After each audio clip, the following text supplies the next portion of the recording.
श्रीमद जगद्गुरु पंचाचार्य महाराज की जय। महाराज की जय।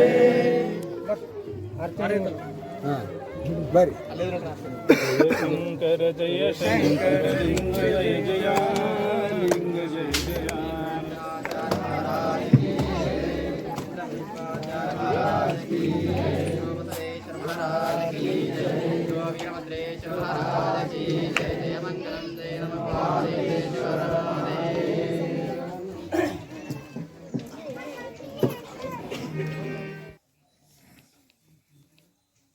ಯಾವಾಗ ಗುರುಗಳು ಯಾರಿಗೆ ಬಂದು ಪ್ರಸನ್ನತೆ ಆಶೀರ್ವಾದ ಮಾಡ್ತಾರೋ ಗೊತ್ತಿಲ್ಲ.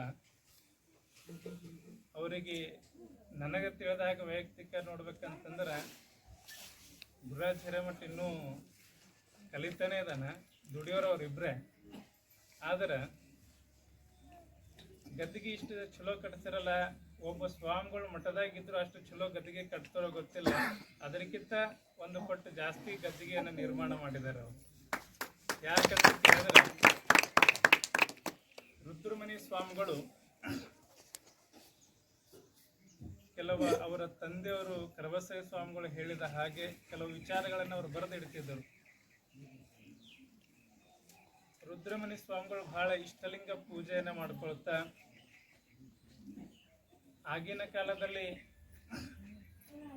ಈಗ 1,000 ಜನ ಅದರಂದ್ರೆ ಇನ್ನೊಂದು ಸ್ವಲ್ಪ ಹಿಂದೆ ಹೋದಾಗ ಎಷ್ಟು ಜನ ಇದ್ರೆ ತಿಳ್ಕೊಂಡು ನೀವೇ ವಿಚಾರ ಮಾಡಬೇಕು.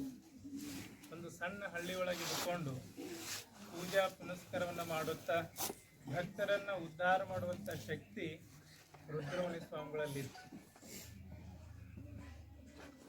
ಆದರೆ ಅವರಿಗೆ ಇನ್ನೂ ನನ್ನಿಂದ ಹೆಚ್ಚಿನ